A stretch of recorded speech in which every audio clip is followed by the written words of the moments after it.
Welcome to The Voice of the Agent Part 3. The Voice of the Agent is our longitudinal survey of what agents really think is going on in the market.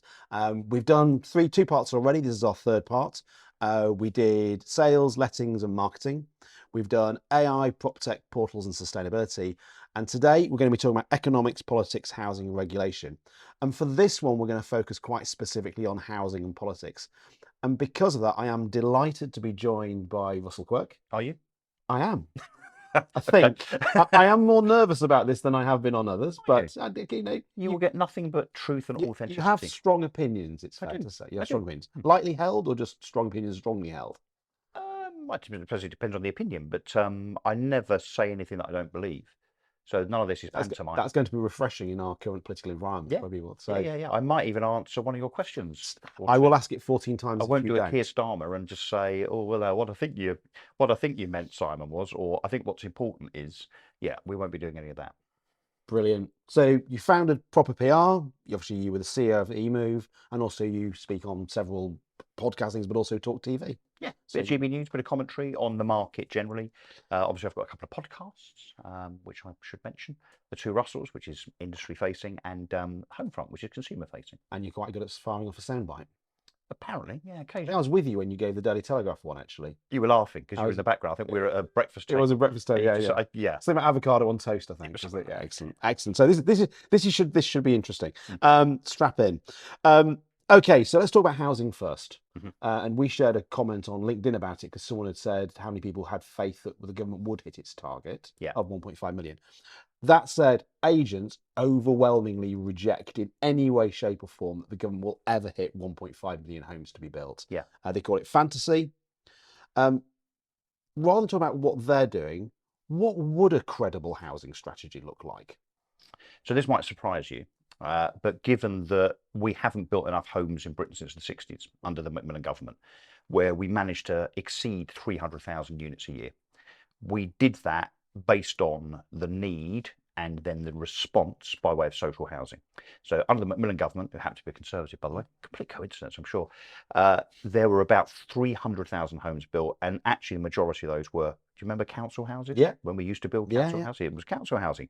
So I think, and look, given that I'm of the centre right, and you might be surprised that I would say such a thing, I think given the state, not just of housing in terms of the housing crisis around supply, but also around in particular social housing, so-called affordable housing, whether that's social rent, shared ownership, or whatever, that actually is the much more pressing problem. There are something like 1.2 million people on the waiting list in Britain now for a home. You've got single mums, young families in bed and breakfast accommodation. You've got actually, without going off on too much of a tangent, what I perceive to be amongst, and I'll say amongst, the worst landlords in Britain are housing associations. That's proven now by the amount of complaints about housing associations by housing association tenants. So the most pressing need is social housing. We cannot rely on either developers deciding to build however many their P&L dictates and their shareholders and their boards dictate, and then the residual Section 106 requirement then means that the social housing numbers are reflective of that. So literally, social housing is only a consequence of how many homes Persimmon, Bovis, Taylor Wimpey and Bellway decide to build, generally speaking. We can't rely on it, right? So it's actually, I can't believe I'm saying this, but it's actually a part of the free market that hasn't worked where social housing is concerned, right? Because you can't dictate, no matter what Angela Rayner might think, you can't tell the CEO of Persimmon, you've got to build twice as many homes and therefore twice as many social housing units. So what we must do is get back to building council houses. Now, we haven't done that in number. I think that's last year, 2024, something like 3,000 council homes were built. You look at the longitudinal data, the period when we built most houses, the reason why we managed to build them is because we built lots of council houses. Yeah. We've not done that since. So we've outsourced it to what they call RSLs, Registered Social Landlords and Housing Associations. There's about 1,500 of them. What they have turned into is some of them have turned into bad landlords. There was that tale of that poor kiddie, that 2-year-old that died of mold poisoning. That landlord was not in the PRS, it was a social housing landlord. It was an RSL, just as one example. So I think social housing provision is fundamentally broken. We've got to get back to saying to the 400 local authorities across Britain, right, not only are you now responsible for your own social housing waiting list in terms of fulfilling supply? But you've got the land, because most local authorities own lots and lots of land. They just do, and if you don't believe me, look, sorry, I was a councillor for 8 years. I had a huge asset map that I demanded when I took responsibility for assets at Brentwood Borough Council, and I wanted to know what we owned. And you would not believe, Simon, the stuff that the council thinks they own. This is all councils, not just Brentwood, by the way. They think they own, but they haven't got the deeds, or they're not sure they own. And I'm telling you, this was big conversation for me back in 2013-14. Under, Brandon Lewis was the leader of the council, who then went on to find out to be housing secretary or housing minister, and so on. Anyway, so there is the land, there is the spare land, even if it's government land, MOD land, NHS land. It's about 180,000 hectares of public land in Britain. Seen the data, yeah. Right, so that can be done. But also what you end up with then is you end up with a kind of a micro accountability, because you've got literally Basildon or Brentwood or Aylesbury or Sheffield Council being responsible for their own housing problem. That seems to me to make sense, that they are best placed to solve it. They've got the land. Okay, there's the question over funding and how you deliver that. But there's also political accountability, because if then you feel that the amount of social housing being delivered by Brentwood Council is not in accordance with the demand from the waiting list, vote the administration out. It's simple. So you can make them accountable for their performance. Whereas at the moment, who's accountable for 1,500 housing associations? But I mean, nobody. Isn't one of the problems is that the people who generally vote, and particularly in local elections, are a demographic who don't want housing development to take place? Yeah, mate, I can tell you conversations I overheard when I was a Conservative councillor, you've got to love this, where it was effectively set out by some Conservatives that we shouldn't worry. I'm big inverted commas here, by the way. We shouldn't worry about social housing. They don't vote for us anyway. Wow. Okay. So those people still exist. They still have a need. They do exist. Yeah. So they do exist. It's a bit like, look, we could disappear down various rabbit holes here, you and I. We could probably do this for 4 or 5 hours. But like Gypsy and Traveller, we've got the tape. It's fine. Yeah, Gypsy and Traveller accommodation. I've sat in council meetings where Conservative councillors have said, yeah, but they're gypsies. We just don't want to help them at all, do we? And you say, well, actually, if you want gypsies and travellers to pitch up and camp illegally because you haven't made provision elsewhere in the borough for them to live, then you're actually in denial and causing your own problem. So the centre, sounding a bit liberal metropolitan elite. do you know what I am? I'm just a pragmatist. I don't really give a monkeys about the politics. I mean, I believe what I believe. If you want to dig into my politics, I believe in things like strong borders, low tax, promoting business, being much tougher on crime than this country really is. I believe in economic accountability. I believe in, I believe in standard Conservative stuff. But when it comes to being practical and pragmatic, for instance, about housing, I just want to park politics to one side. Yeah. Politics is the root of all housing evil. No, it really is. Let me give you another example. I wrote, and I might even have sent it to you. Yeah, I've shared it. An essay. Yeah, shared it. Basically, how to solve the housing crisis. Yeah. And it's called Help to Build. And it's 5,000 words long, and it solves the housing crisis in terms of, where the demand for particularly social housing is, how you can then furnish supply to meet that demand, how you fund it, and solve the whole thing. I took that both to the Conservative Party at an extremely high level, and I presented it at you won't believe this, but it's true, a Labour Party fringe conference event. Okay. I have since spoken to Labour political commentators that I know well that have a direct line into people like Angela Rayner, and I've sent it to them. I'll tell you the guy's name, Matthew Stadlen, right? Mm-hmm. Not a guy I get on with politically, very smart, very connected, actually not a bad guy. He gets a lot of stick on social media. Anyway, sent it to him. I said, okay, send it up the chain, because I just want to solve the housing crisis. I don't care whether it's red, blue or yellow or green. Yeah. I don't care. Despite all those efforts, you know what comes back? Nothing. Like literally nothing. Because politicians are completely uninterested in solving a problem that they themselves do not get the credit for immediately. So when you put in place a 10-year plan to say, in 10 years, I think we can solve the housing crisis, isn't that great? Because you just need to join the dots a little bit and move the shapes about, which is basically what my essay does.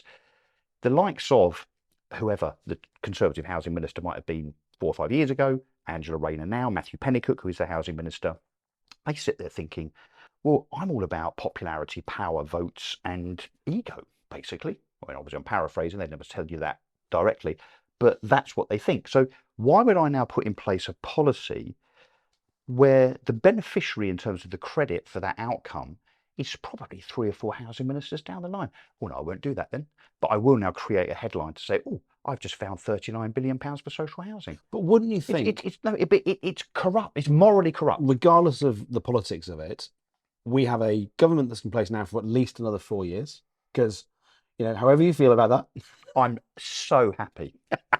so they Delighted. won a massive majority on what's called a loveless landslide because so few people voted And a for smaller them. turnout than Jeremy Yeah. Corbyn. Yeah. But they still have that. The way our democratic system works, Yep. first past the post, 5-year terms.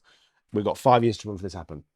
Couldn't they at least have made a start with it that would show the differences being made when nothing has been done in previous government leaderships that would people go like, actually things are changing? And wouldn't that, because you're only talking 10 years, that's only two governments.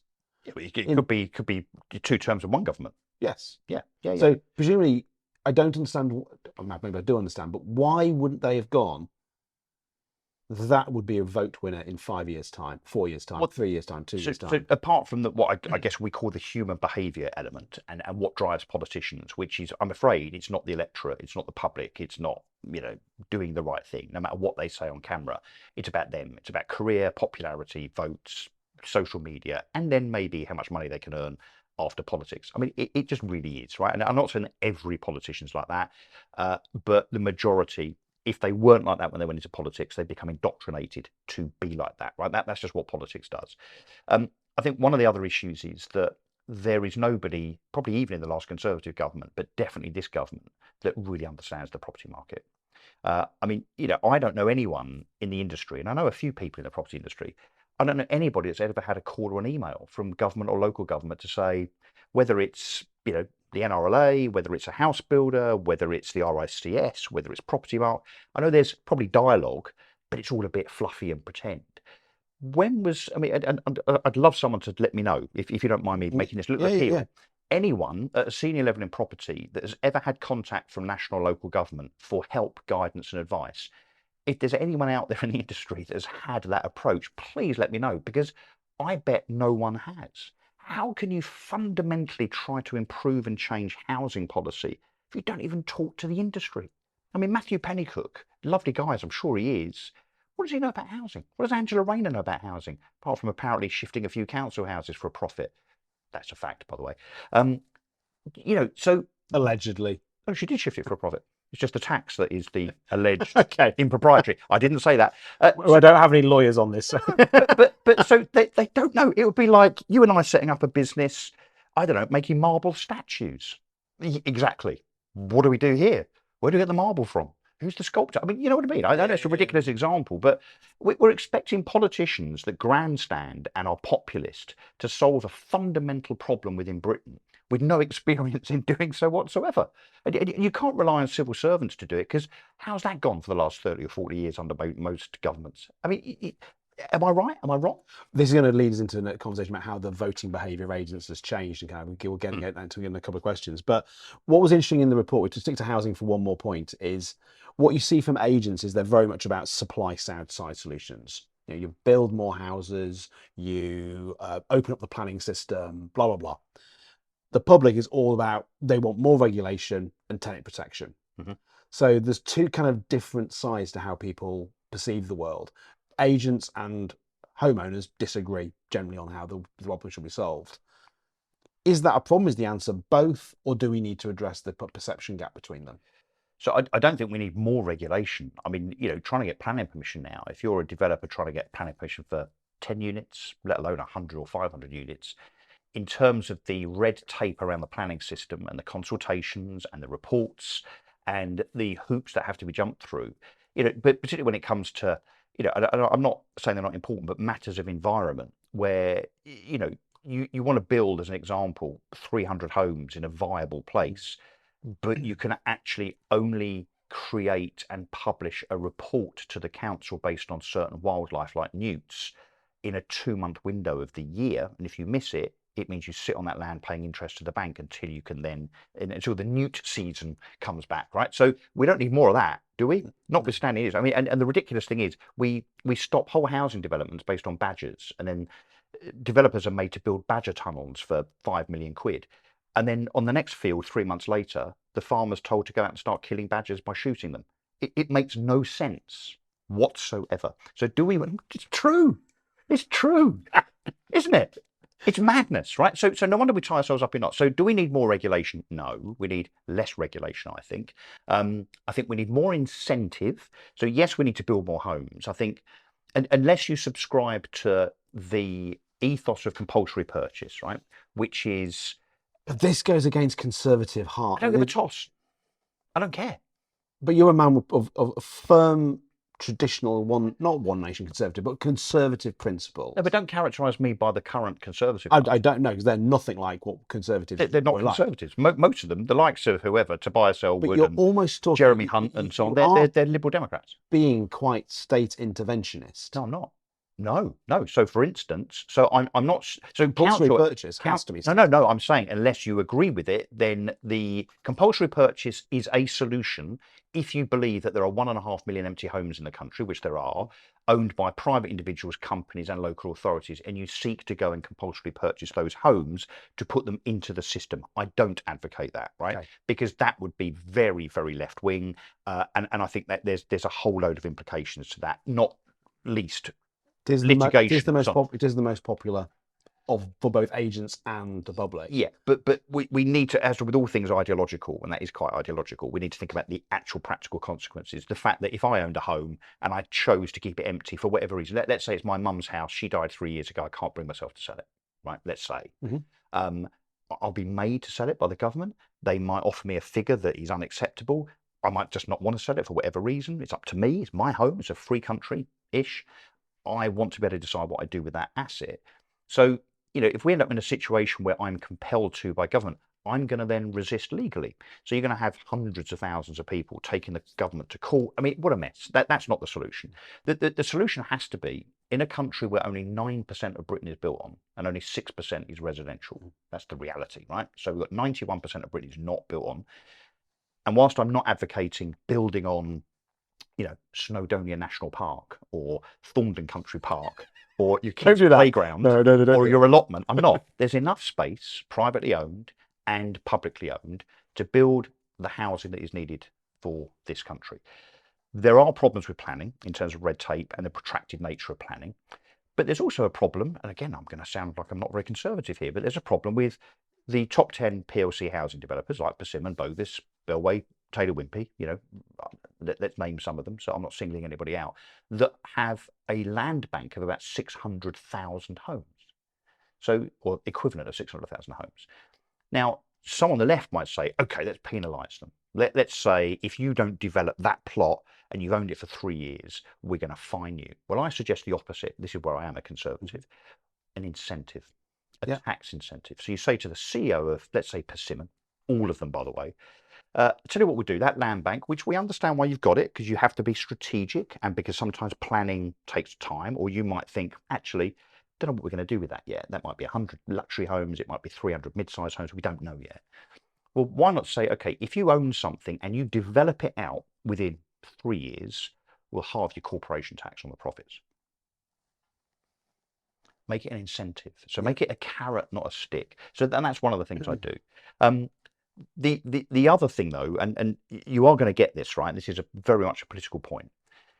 We are in a country now where births and deaths every year are pretty much evenly matched. So the population is not growing, but it is growing through immigration. Now, I'll qualify this. I love immigration. Not very conservative, is it? I'm married to an immigrant. I wouldn't have kids if it wasn't full immigration, and indeed, dare I say, the EU. However, I'm a bit old-fashioned in that I think that when it comes to who comes to this country, we should kind of have a say in it. We should kind of decide whether they're going to be productive and they're going to contribute or not. What we've ended up with since Blair is a situation with immigration where it's pretty much open door. That is a problem. So therefore, we now have net immigration into this country of 700,000 people per annum. They have to be housed. That becomes the problem. So if we were to cut immigration so that it is doctors, engineers and people for the NHS and whoever where they're going to contribute, there wouldn't be the pressure on housing in the first place. But there is all the economic studies I've studied have said that the net contribution of immigration financially is positive. That was true 20 years ago. It's Not true. now. It's true now. No, it's not. There was a study that I can show you. I'm going to put it up that says that We will fact check this in the yeah, comments. well, Google this, right? Immigration UK 2020 to 2024, and the sum £24 billion. So there is a very, very well respected think tank who has produced a report that says actually migration to Britain, because it isn't selective anymore, because we do have 40,000 illegal immigrants coming over on boats, for instance. Look, however you cut it, do not contribute. It's a rounding error, and the problem. A rounding error. Let's not get into the immigration debate. I look, when the front page of the Daily Express yesterday said, "Oh, we just let an Iranian terror cell into Britain on small boats," that ain't a rounding error. It's not. I agree with you on that. The problem is we have the right to control our borders. I understand. I'm just saying, in a housing context, if 250,000 people came in and they were more contributory, that's fine. Also, right, we're all wrong, I'm afraid. GDP now is flatlining, right? In terms of the state of our economy, under Rachel Reeves, the economy is shrinking. It just is. That's just a matter of fact. Because we've got 700,000 more people coming, guess what's happening to GDP per capita for the last 10, 12 years? Under the Tories, actually probably in the latter years of Blair, GDP per person in Britain has reduced significantly. Productivity, particularly in the public sector, has reduced. These are all facts. Look them up. Yeah, I don't disagree with any of this. We just need to fix that, right? So we need to fix housing, but we need to fix the population element of our country as well. But the immigration, which is, it comes out in the report, people do mention it, and it's in there, and I think it is a concern. I think, the right to control borders, the first job of a government is to protect its own people. That I agree with that completely. I'm very patriotic. But we're not doing it. But we're not handling our immigration properly. We've slashed immigration resources, and the time it takes to deal with an immigrant, and there's no such thing as an illegal immigrant. We don't know if they're illegal until they've been properly profiled. Most asylum seekers that come to this country on small boats are economic migrants. There's no women, there's no children. So they're fighting age men, 40,000 of them a year, and they throw their passports in the water. So we don't know what their history is. Very simply, if you have the right staffed immigration centres to process them, you can process them, and to quote what people want to do, send them back if they're not supposed to be. So our rate of approving asylum seekers now is up about 60-65%. France, 5%. Why? Why do we approve 65% of all asylum claims? By the way, someone yesterday was reported that worked for the Home Office has just gone to prison for taking money to approve asylum applications. I'm just saying, again, Google it. I'm not making this stuff up. Look, I know you don't want to get, I know this is a political segment. I'm just saying, when it comes back to housing, we have a housing provision issue, which I think we can fix, but we do also have a population free-for-all, in my opinion, although I'm the first to concede immigration. I'll go as far as to say this. David Ball, who's now the chairman of Reform, said something when he was first elected or first made chairman a few weeks ago, that immigration is the lifeblood of Britain, and he got roundly criticised for it. Now, I'm surprised he said that. No, because it was taken out of context. What he said, and what I agree with completely, is that this country has been made on immigration. It's a brilliant thing. The NHS wouldn't function without immigration. We'll get that, right? Farage is not an English surname. No, of course not. Of course not. So, but it's not black and white. And I agree. But that's a terrible phrase. In context. I said rounding error. You know what I mean? Black and white. We're not doing well here. You know what I mean? But don't edit this out. You know what I mean? Critically, we have an aging population. We have a demographic time bomb that's going to cause us massive problems. The number of people who are dependents, and that's at the upper end, not the younger end, is getting bigger and bigger. We have until 2032 until our economy goes into free fall. I totally agree. We need immigration. Let's do what others have done, like Italy, for instance, flat tax. So if you would normally pay £1 million a year in tax, go to Italy. No, the most you'll ever pay is £250,000. This is the new reform policy. Which they've nicked from Italy, and that's a card which they've nicked from Trump, right? Which is paid, I think in the US, it's paid $2 million, and that's But Dan Needle did an analysis of this. Who's the tax? I think it's Dan Needle, the tax specialist. There was a cost to the UK government of £26 billion if we did that. What? Regardless of the minutiae, what I'm suggesting, that's not £26 billion is not a rounding error. No, that's but in general terms, what I'm suggesting is that we make it incentivized for people to want to be here. When Ireland slashed corporation tax to 12%, guess what happened? All the software companies went to Dublin, the likes of Apple, for instance, and whoever. So if we were to provide reasoning and incentive for people to want to come to Britain to work in the NHS, engineering, as police officers, whatever, and business as well in terms of job creation and so on. That surely is the way to encourage immigration, because not just you get positive immigration in terms of people that are worthwhile in terms So of their this is contribution, but they'll also earn 40, 50, 60,000 pound and pay a load of tax, which then bolsters all this public sector money that people on the left want to spend. this isn't obviously an immigration discussion, but Kind it of turned does into one, has hasn't it? material impact on the housing supply that we have. But we're getting into politics specifically. The next question, what's happened with the voting behaviour of agents, is how do you reconcile that our number one party in terms of polling positions has a group of people who believe zero immigration is the solution, Do they? net zero, they say. No, they say net. No, but that's net zero, right? Which, in my opinion, doesn't work, right? Because you But have. that's what Richard Tice is arguing for. Yeah. So I don't agree that. Well, no, but actually, what Richard Tice and David Bull have said, I'm not sure about Nigel Farage, is that we should have a moratorium on immigration, so we sort things out, particularly when it comes to illegal immigration by way of asylum seekers, which I know you say is not illegal, but we can debate that semantic. So they think we should put our foot on the ball for a period of time, and I agree with that. Do that so we can sort out where we are, and then have a coherent and positive policy which encourages productive and contributory immigration to Britain. That's exactly what we had in the 60s and 70s and 80s, and it worked. And it worked. And also, and again, if we want to get into the weeds of this for another time, probably over a beer, cultural integration, multiculturalism, and all that is an aside away from housing. We as a society and as governments have got to do a whole lot more to make sure that there is cultural assimilation and integration. Let's not use the word assimilation. Let's put a pin in that idea, because we'll talk about that over lunch probably, because it's a debate. Okay, we exchanged WhatsApps before this about the political voting behaviour of the industry. Obviously, it leans to the right, as you would expect. What's really interesting is support for reform has surged, absolutely surged. Well, nationally it has. Nationally surged as well. Amongst agents, it's genuinely surged. Just for people who are watching, we asked people how they voted in the general election. We asked people how they would vote today. The Conservative vote has utterly collapsed.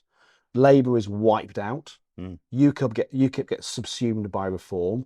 We see Green Lib Dems going into reform. But one of the other biggest groups is I don't know what to do. The politically homeless. Do you think this is a protest vote, none of the above, or is this actually a genuine movement in the industry's view, which is this is a conservative industry generally leaning? So do you mean in the context of the industry rather Let's than do wider both. society? Let's do both. Okay.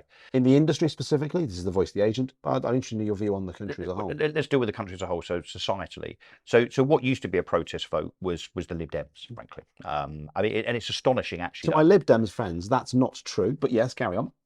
I know, look, I know that where I'm from in Brentwood and Essex, the Lib Dems did well because people hated the Conservatives at the time. So it was very much a protest vote. But look, yeah, we can argue that point. So so I think there's always been protest votes. There's always been a bit of tactical voting, but I think we've seen a shift. I think because of the clumsy handling of so many different things, whether it's COVID, whether it's the economy, tax, crime, and immigration by the Conservatives, and now, in my opinion, an even worse scenario with an even more hapless government under Keir Starmer. I think those that are even remotely politically engaged are saying, do you know what? I don't like either of them. I don't like the red or the blue. I don't like what we call the uni party, because not only are they both as bad as each other, when it comes to some policy, in their fight for populism to try and get elected, and we'll see this in 2028, where all of a sudden Labour look a bit conservative, the Conservatives look a bit Labour, and all of a sudden you can see that they're fighting for each other's votes and that fabled middle ground, of course. I think that the electorate, the public, are just completely pissed off with it. You know, not just with politics and politicians and their lack of integrity and their talking out of both sides of their mouths, but we're done with the games, the clownery. We're done with the lies and the promises and the pledges that just never, ever get delivered upon. That is why I think, obviously, reform is doing so well nationally. But I also do think that they're simply the new Conservatives. You know, I think they're a Thatcherite party in the main, and particularly where I live, Nationalising steel. yeah, That's not. Well, you do, yeah, but it doesn't mean that you. Yeah, but we've got to be careful with politics. I think if we try and say, well, that's Labour and that's Tory and that's Reform, It's without not very Thatcherite though. If you say they're the Thatcher part, they've inherited Thatcher's yeah, mantle. but Thatcher did some weird stuff, didn't she? I mean, apart from nicking milk off kids and closing those mines, which apparently was a big deal. Sorry, I'm joking. You are near Nottinghamshire. I'm I kidding. think you might not get out of the area. Because it was a big deal, they should have been closed much earlier. The sorry. Why did I do this? You've got to have a bit of fun with these things. People that know me know I'm kidding, right? And Simon Way, if you're watching, that was just for you. Where do we get to? Yeah, no. So look, regardless of political labels and so on, all of that, I think the electorate is just pissed off with politicians and politics. So Reform will benefit from that. But I do think, yes, Reform when it comes to, and of course they are all promises, right? We've never had Reform in power like we've had the Labour Party in power. But we have. Conservatives. Well, we've got them in power locally. Well, no, we have. I mean, we had UKIP, which is essentially what Reform is now. It's all Nigel Farage's latest company. I can't believe UKIP still exists. But whenever they've had power, they've completely ballsed it up. Yeah. So and as they're doing now, I mean, I know people in the local council where we're sitting, it's chaos. They're not turning up. Well, they don't understand their responsibilities. Yeah. When they were briefed that they'd have to turn up to council meetings, they're going like, we have to turn up to council meetings? Yeah, it might have taken... really know what they're doing. Their massive success and popularity might have taken even Reform candidates a little bit by surprise, shall we say. But so look, but we're talking about, you asked me about the context of, that swerve towards Reform. I think people are looking for an alternative. Reform is the natural alternative, particularly for those that are a bit worried about the direction of the country where crime, immigration, the economy are concerned. Because look, Nigel Farage is extremely charismatic. I think Richard Tice and David Ball are very, very impressive. Forget the politics, no, but in articulating and in laying out what they're going to do. I think they're very passionate. Look, is there any guarantee that they'll be any better than anybody else? We just don't know. But I think the public are thinking to themselves, look, we've tried Labour for 30 or 40 years. We let them in 1997 with promise, and that kind of actually, compared to this lot, went okay, but people had had enough of them in 2010 when Gordon Brown, of course, decided to settle the gold and crash the economy. So we tried somebody else, don't bite. And then between 2010 and 2024, the Conservatives generally were just no better. So you've got to look for alternatives. Because worse, significantly worse. And it's getting worse now, right? We're now in a much worse place in many respects, whether it be illegal boat migrants, whether it be the economy, whether it be crime now than we were even 2 or 3 years ago. So look, but this is the point. They're all as bad as each other. So I think a lot of people will give Reform a go because they're saying all the right things. But the alternative, Simon, is to not vote. Can you imagine if turnout was 25%? That's exactly what the likes of Kemi Badenoch and Keir Starmer want. As in, we were really shit, but we're still going in. How hilarious. But do you think people are voting for Reform, or they're basically giving the main parties a kicking? And this is a none of the above. I think Reform are doing a very, very good job at setting their stall out as the saviours, as the alternative. I really do. So, and look, the context of then the industry, I mean, you're not surprised by, I'm kind of surprised by the fact that your data shows that the property industry, the estate agency sector in particular, is somewhat right-leaning. And when I say right-leaning, let's not do the far-right bullshit thing. No. We're talking about centre-right. Yeah. We're talking about people that are traditionally small-c conservatives. I'm kind of surprised about that. Now, I suppose maybe I shouldn't be, because the property sector and estate agency is by nature going to be capitalistic, isn't it? It's going to be about capitalism. But it's pretty stark. And it looks like just about all estate agents, almost all, are going to vote Reform.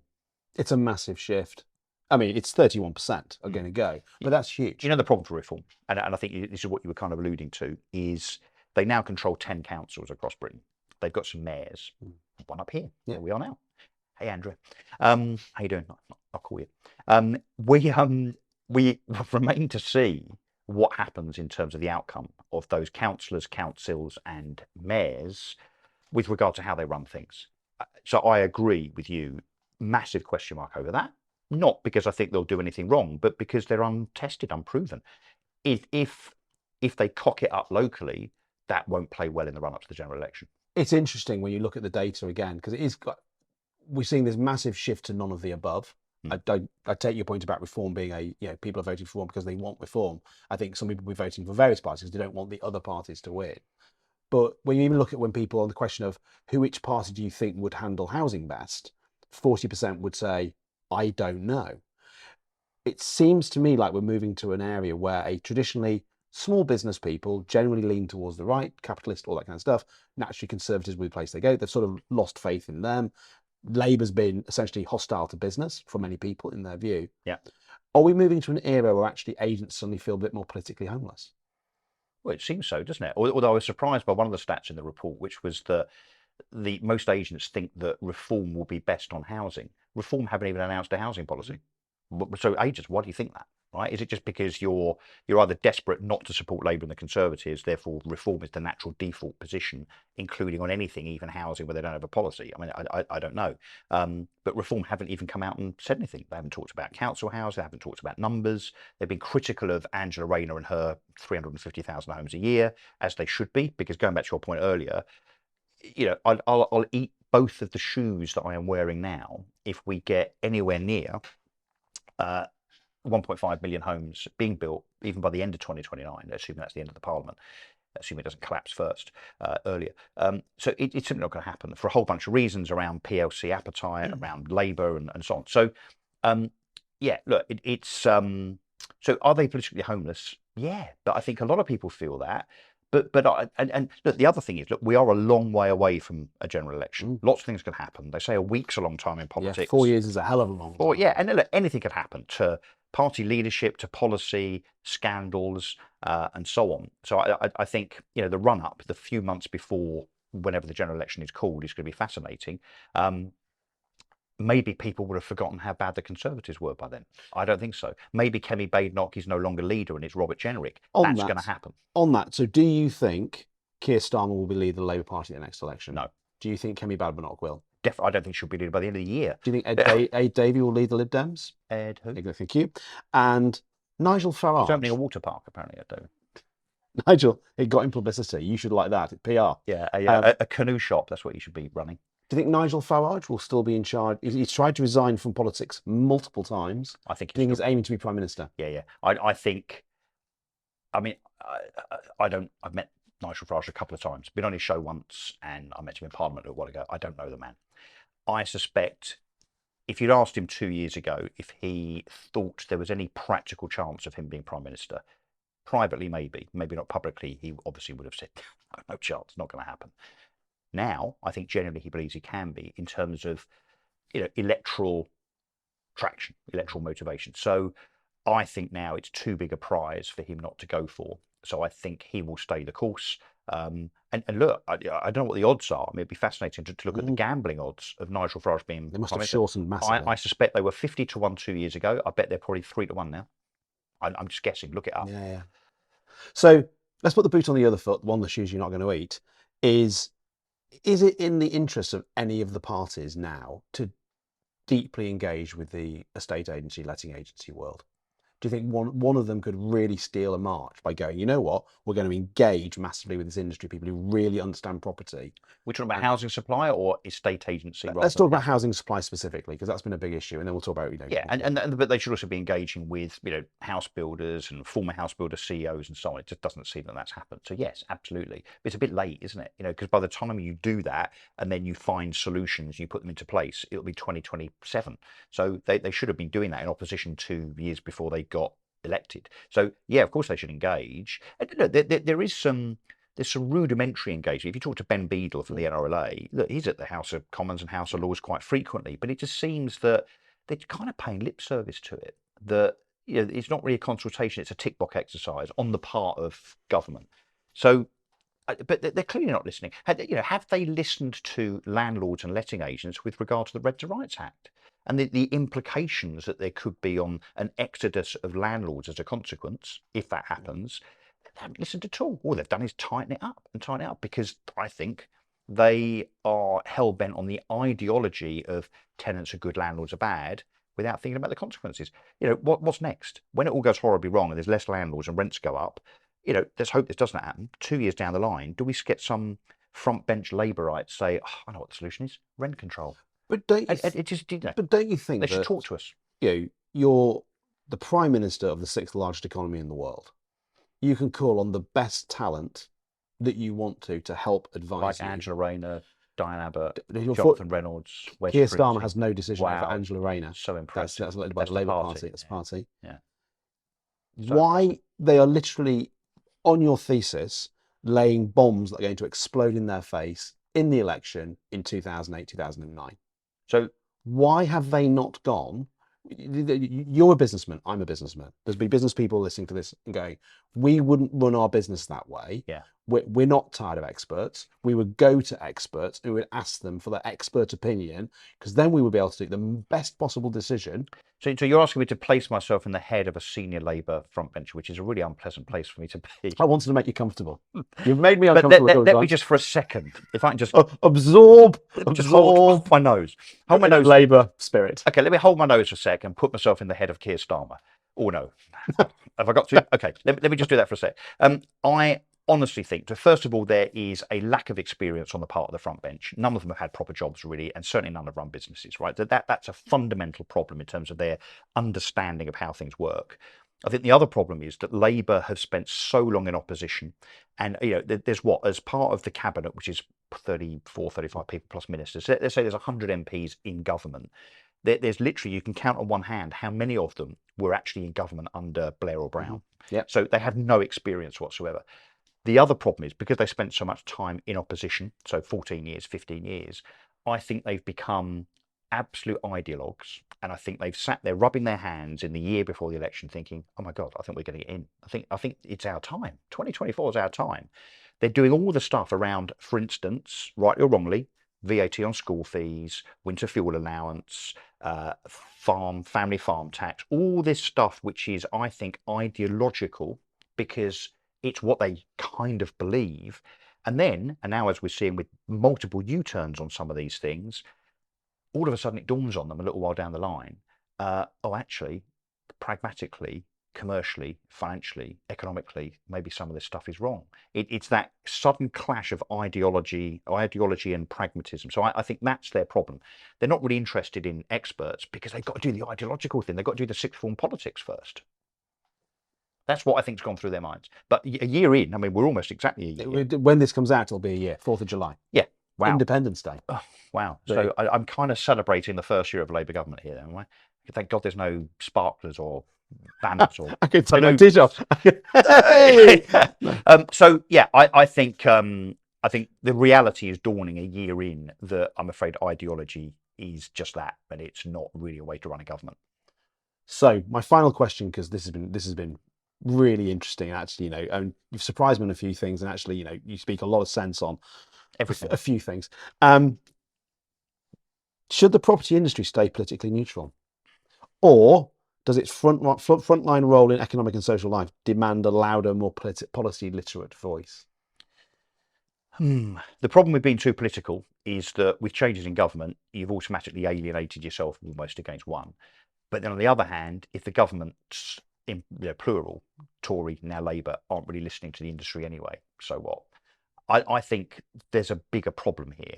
And that bigger problem is, I'm going to get into trouble over this in the industry, but there aren't many people in the property industry, either in house building, estate agency, conveyancing, mortgage brokerage, or whatever, that are, let me choose my words really carefully, that are robust and high profile and articulate enough to have conversations at governmental level. So we have organisations, so we have the NRLA, we have Property Mark. I think those guys make great effort to try to lobby on behalf of government, on behalf of the industry to government, I mean. But we don't have many characters anymore in the industry that will get access on the basis of being vocal or being popular or being, having loads of social media followers. Back in the day when we had Grenville Turner and John Bairstow and Harry Hill and so on, you had characters, right? And they might occasionally get invited to Downing Street and so on. When was the last time anyone in the property sector, when was the last time the Connell CEO, whoever that is now, by the way, when was the last time they got invited to Downing Street to talk to anybody at politics? And do you know why that is? And this isn't a plug, by the way, for me having a PR firm, is that no one knows who the bloody hell these corporate bosses in a estate agency are. They And are totally and utterly below the radar. So no wonder they don't get a call from anybody as to, oh, what do you think about the Renter Rights Act? What do you think about housing supply? You know, the only one that is actually, I mean, there's, look, we know the big ones and the profile ones, like Verona Frankish, who obviously is part of this. She's got profile. Guy Gittins Foxton's got profile. I'm not saying no one has, but what about Leaders Romance? What about Connells Countrywide or Countrywide Connells, whatever they're called now? LSL. I mean, who the hell's running LSL? Does anyone know? No. Who the hell's running Leaders Romance? Does anyone know? No one fucking knows, right? Sorry. So as a consequence of that, no wonder we don't have access to government and don't have any influence because no one knows who we are. But politics generally, party politics, everything's political, but party politics has become toxic. We are so tribal in this country. I was talking to Tom, our business development guy, earlier today about it, is we all live in these filter bubbles where you're either with us or you're against us. Partisan. So partisan. Yeah. And if any business leader came out with even a whiff of being aligned with a specific party, and I agree. I will think explode. I think to say, hey, I'm a Conservative Party member and I believe this, I think you can't have a Patrick. Is it Patrick Bamford? Bamford. Anyway, Bamford, the JCB guy. Yeah. You can't have who's very aligned with a particular party. And a great car collector, by the way, just saying. He's got some very nice diggers too. Nice diggers, yeah. So, but I don't think you need to show the colour of your politics, as in blue, red, yellow, green, or light blue, in order to have a voice that might seem quite left or quite right or quite conservative or otherwise, you know, either being socialistic about social housing or being capitalistic about the property industry. I don't think you need to have a blue rosette or a red rosette on. I think you can just say, look, this is what I believe. And if I was doing what I've just done and you said, look, you're such a Tory, but there might be a slither of hope for you in terms of some of the stuff. I'm still trying to lure you to the... I know you are. But you know, so what? As I've said, I don't think we should care about the partisan kind of binary red-blue thing. You know, from an industry's perspective, we just got to get together and kind of lobby for policies that work for the industry and the consumer. But as with all of these things, we have to think about consequence. So whatever you want to do in terms of policy or, you know, the economics of an industry or regulation, we haven't even talked about that. Should estate agents be licensed? Yes, by the way. Can't believe the 25% or whatever it is that say, oh, no, we don't think we should be licensed. Get rid of them straight away. But seriously, what you got to hide? What are you worried about? Might just be that you're a bit shit. So, yeah, I think we just need to think about the consequences of what we lobby for, so that actually when you go to government and you say, look, let's take licensing as an example. We think as an industry, as a sector, that we should be licensed. When government come back and say, yes, but what about, you know, cost of it, regulation, who's actually going to police it and so on, you've got to have an answer, right? You can't just have this, again, the ideological thing about, you know, oh, I'm going to build 350,000 new homes, or we're going to persecute farmers, or, you know, whatever. You have to think about the consequences, unintended as some of them are. But, you know, so I think you have to play a political game as an industry, but without, you know, nailing political colours to the mast. But I think we could just make this better. But then we need a government or governments that will actually listen to industry, and I just don't think they do. So my closing question, short answer, because we're at time, I'm sure, and I get told off by our guys here, is, are you positive about the future of the UK? Short answer. Okay. Short term, not really. Long term, I would always back Britain, always.